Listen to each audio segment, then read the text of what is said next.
Our beloved heavenly protector, Saint Anthony Padua, is a great figure among all the Catholic saints.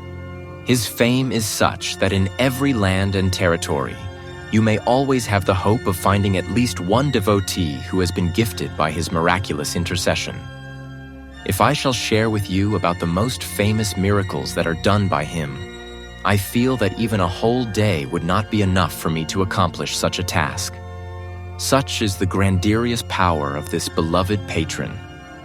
Therefore, I thought of sharing with you some two interesting stories about this saint. One is about a miracle dealing with a material need, and the other is of a spiritual nature. So don't miss this opportunity to know more about Saint Anthony, and also please remember to subscribe, like, and share this video with all your friends. On the 30th of May, 1232, Pope Gregory IX solemnly pronounced the canonization decree, only 11 months after Saint Anthony's death. His mother and two sisters had the extraordinary and extremely rare privilege of witnessing the canonization ceremony and joining in the festivities that followed the announcement. Those familiar with the canonization process know that such a speedy canonization is unheard of in the Catholic Church, as the normal process requires much study into the life of the proposed saint, and as such they are normally canonized decades and quite often centuries after their deaths. SAG. It has become a popular practice among some Catholics to write the initials SAG on their envelopes prior to posting them in the mail. The letters SAG stand for Saint Anthony Guide. So what is the origin behind this practice? Let me share a beautiful true incident. A Spanish merchant named Antonio Dante left Spain to reach Lima in 1729 for business purposes. His wife, who remained in Spain, wrote several letters and received no reply. After many months full of worry, she decided with great faith and simplicity to do the following. She brought a letter with her to the Church of Saint Francis at Oviedo. In the church, there was a large statue of Saint Anthony, and she placed this letter written to her husband at the hands of the statue and prayed the following prayer with confidence, asking for his heavenly intercession. Saint Anthony, I pray to thee, let this letter reach him and obtain for me a speedy reply. The next day she returned to the church and saw that her letter was still there. She started to weep in frustration because the letter had not been delivered. She caught the attention of the brother sacristan, who listened to her story. Afterwards, he told her that, in fact, he had tried to remove the letter but could not, and he asked the lady if she would try to remove it. She tried, and she did so with ease. The letter she took from the hand of the statue of Saint Anthony was not the one that she placed there the day before. It was a letter from her husband. As she removed the letter from his hand, 300 golden coins fell from the sleeve of the statue. Some of the friars were called immediately and ran to see what was going on at the scene.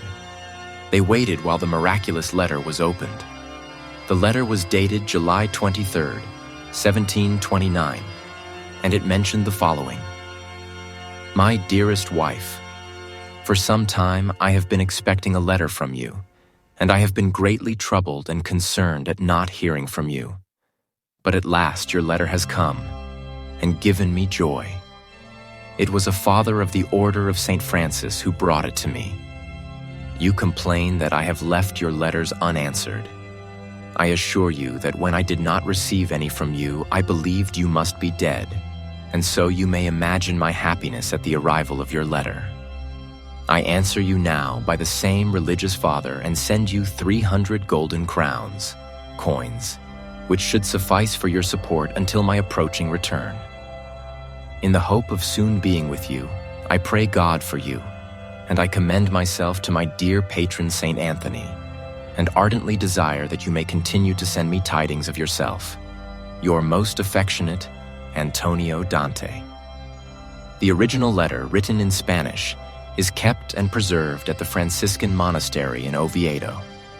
In memory of this event, the practice of writing SAG, Saint Anthony Guide, on letters has become popular, thereby placing the letters under the protection of Saint Anthony, whom they trust will get the letter safely to its proper destination.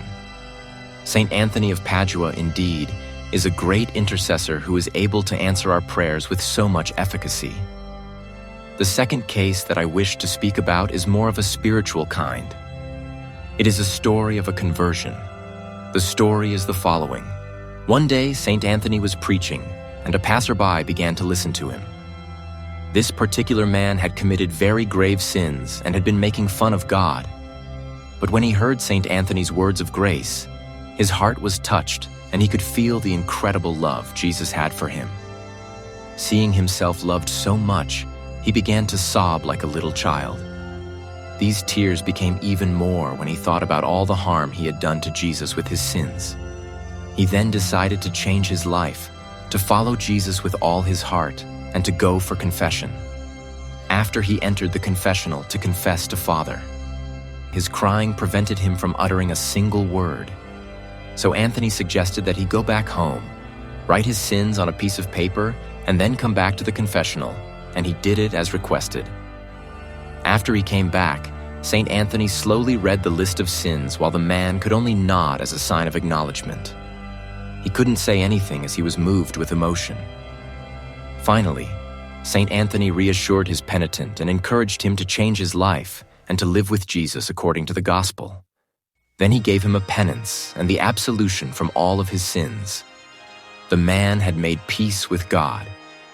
Saint Anthony carefully folded the paper where the terrible list of sins was written and gave it back to the forgiven sinner who left unburdened and joyful. When the man arrived home, he wanted to burn the paper. He unfolded it, and to his surprise, he found the paper completely blank. His sins had totally disappeared, gone. How wonderful are God's mercies! And Saint Anthony was an instrument that God used to manifest his mercies. So, on his feast day, we are invited to meditate on the mercies of God that were manifested through our beloved saint. In Saint Anthony, we see a perfect model of purity. The lily that is depicted often in his images shows us how much he loved the virtue of purity and chastity. Also, this purity was a purity of doctrine. He was a great warrior against heresy, who was known as the hammer against heretics.